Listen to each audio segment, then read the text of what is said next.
Hi, welcome to Azalea's Kitchen. Today I'll be showing you how to make gluten-free cake. This gluten-free cake, which I'm really happy with the recipe, so I'm going to show you how to do it and how simple it is. Before I start, because half of the cake is going to have ground rice, I'm going to show you some of the differences you can buy with ground rice. It does make a difference on the texture of the cake, which is why I want to run it through with you. Now, I've got 3 different makes here of ground rice. This is just ordinary ground rice, not the sweet ground rice variety, which is made from glutinous rice. So this is just the standard long grain ground rice. Now here, this one here, I'll start with this one, is the one that I've been mainly using recently for when I've been developing the recipe. And it's very coarse, so coarse that when you sieve it, and this is one of those sieves that I've mentioned before, which is super fine. So you must get one of these because they are fantastic to have in the house. Now, these super fine sieves, when you sieve it, you can see that I have the powdery ground rice that you need. And then the leftover in the sieve is a really crunchy, hard texture, bits of rice that are not very well ground. If you can see a bit close up, all of these really hard little bits of rice will not taste very nice. You will taste this texture quite hard in the cake crumb because they don't get absorbed into the moisture of the cake. So you really don't want this in it. And this is why I suggest that if you have this type of rice that you sieve it out. Okay, this rice here, which is sort of medium ground, I'll show you what I'm talking about sieving it. So if you put some through the very fine mesh sieve and just sieve it out. Now you can see these little particles are the ones I'm trying to get rid of.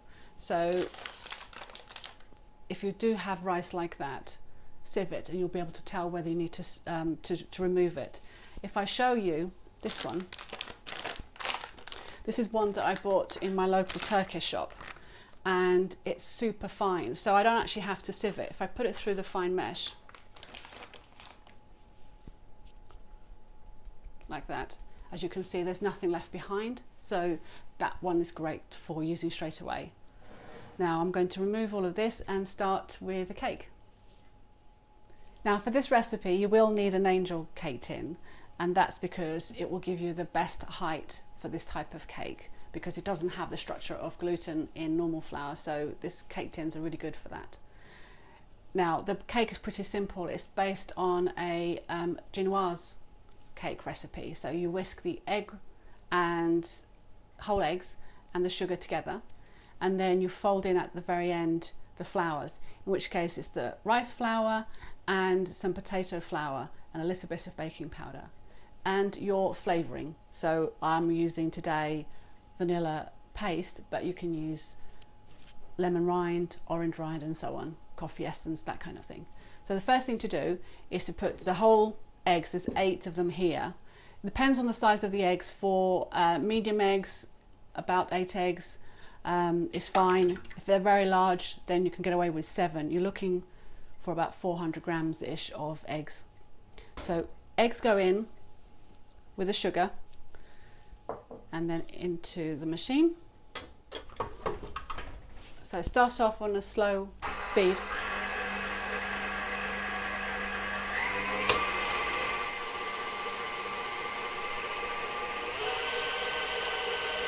Now a little bit faster. And it's going to take about 6 to 8 minutes of whisking until it's at the right stage.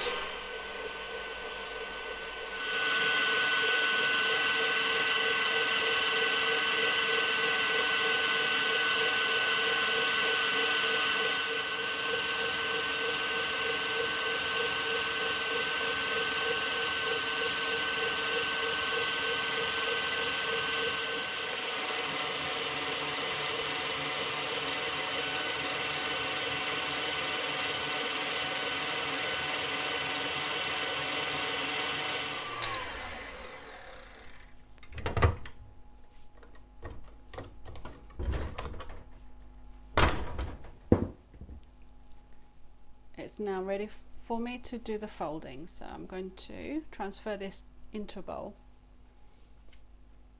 Okay, now we're ready for the folding, but I'm going to transfer into a bowl, and the reason is I don't find these bowls that come with the machine very good for folding in flour, because I find in the past when I've done this type of cake, it's not terribly easy to get the flour that gets stuck right at the bottom, because these bowls are really deep and they have a very narrow bottom.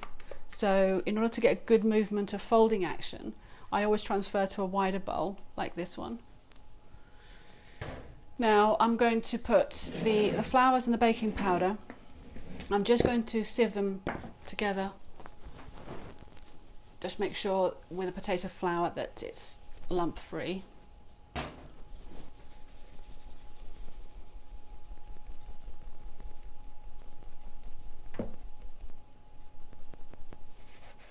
And there's some hard bits there, so I'm taking those out.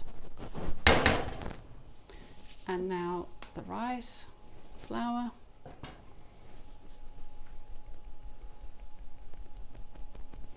and baking powder. The baking powder, this one is gluten-free, but you need to check on the packs. It will tell you if it's gluten-free or not. It will say that it's made with corn flour rather than wheat flour. Most of them now are gluten-free. You can make this cake without baking powder because the eggs have done all the work of rising, and it will rise a little bit. The baking powder is almost like a security blanket that it will rise. So now now I have everything mixed in this bowl. I'm just going to put half of it in.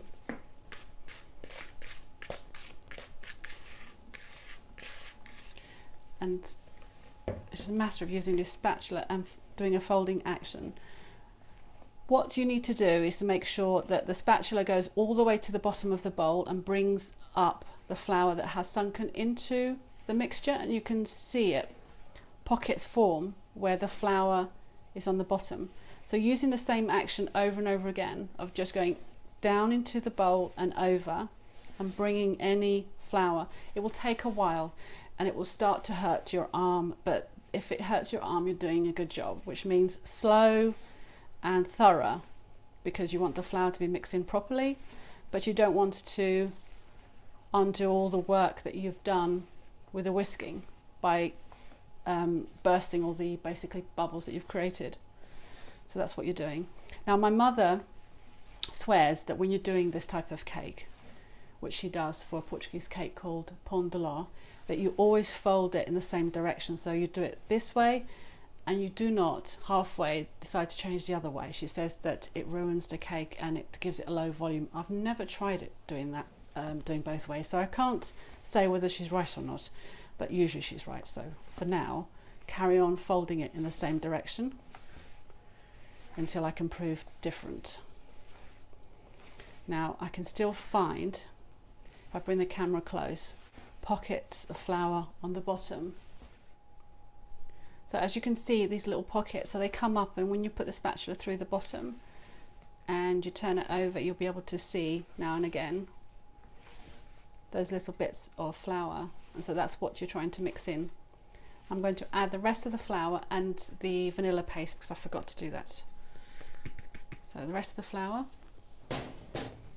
and half a tablespoon of vanilla paste.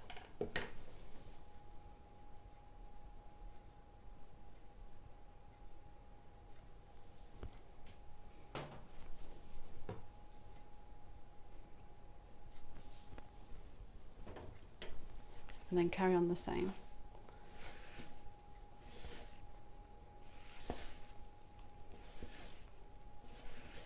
Make sure you go right to the bottom. Can you see how all of this flour has to be mixed in well?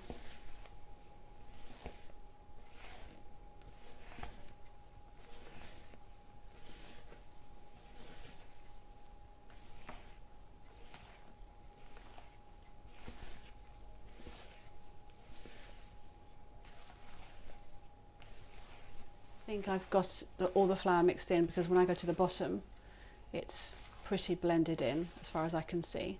So I'm going to put it into the tin. The tin is not oiled and it's not floured or anything like that, as it is.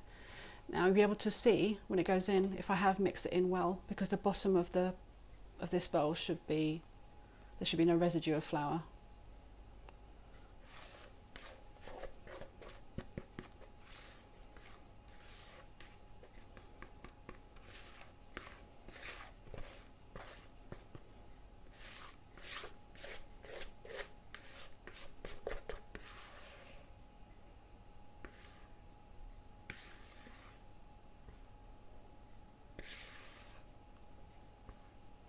And as you can see, there is no flour, so it's been well mixed. Now it's ready for baking in a moderate oven. It will take about 25 minutes. Check at 25 minutes, put a skewer all the way through, and it should be coming out dry. At that point, we'll take it out and I'll show you how to turn it upside down and leave it to cool. The cake baked for 25 minutes. Actually, I had an extra minute before I took it out of the oven, and it's ready to be turned upside down. If you leave it too long like this, it will start to shrink a little bit on the top, but we want to turn it over as soon as possible. So,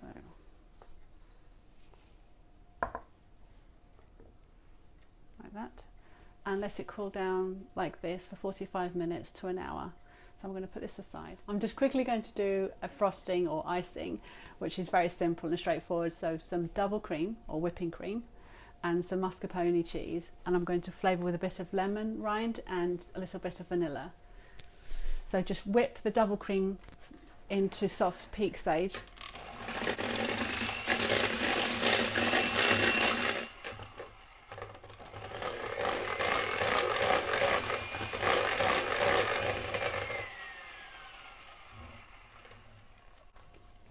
Just going to show you, I just want it to hold its shape but a little bit loose, not too stiff, because we want to fold it into the mascarpone cheese.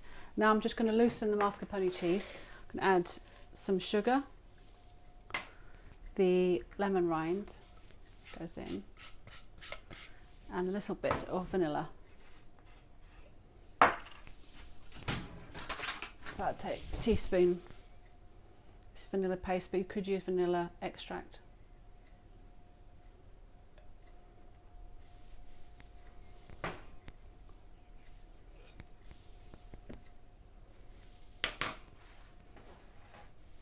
Okay, so just a little bit of a whisking.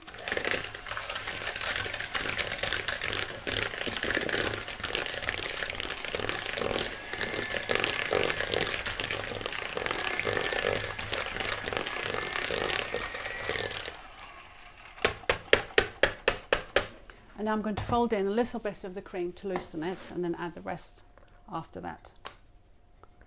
Just a bit.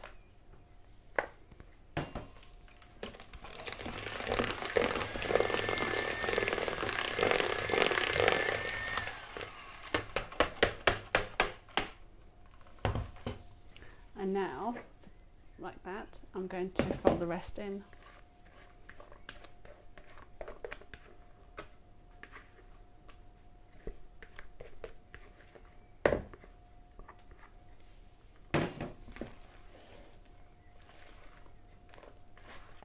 Now it's ready for using on the cake, so we're going to put that all over the cake. Icing this cake, and I'll show you at the end.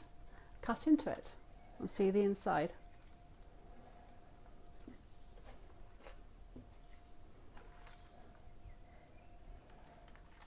Now I'm just going to put the final layer of the cream cheese icing on top. So the first layer was really to get a base around the cake and to catch any crumbs that fall into the actual icing. And now I'm going to put this layer on top of this, so you get a nice crumb-free icing.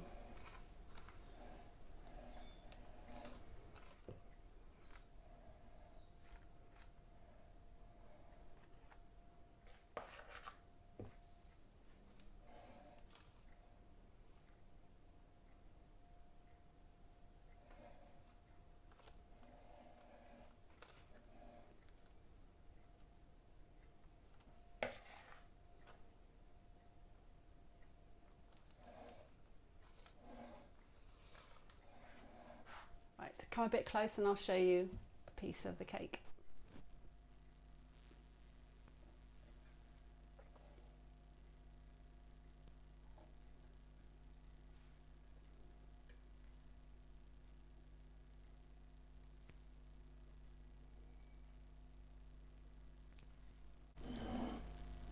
You can see it's a very soft crumb cake.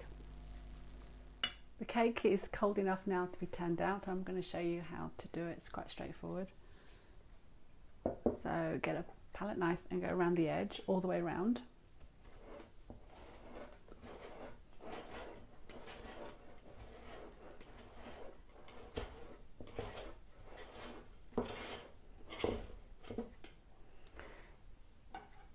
easy if you have a little mini palette knife to go around the middle part.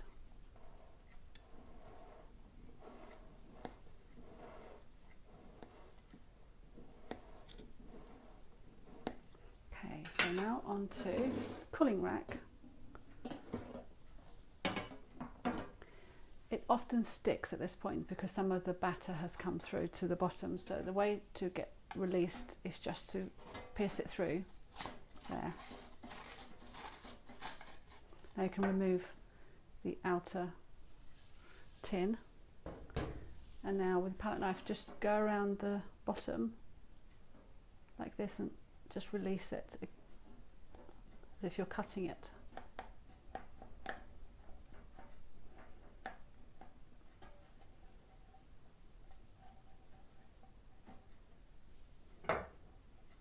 There we are.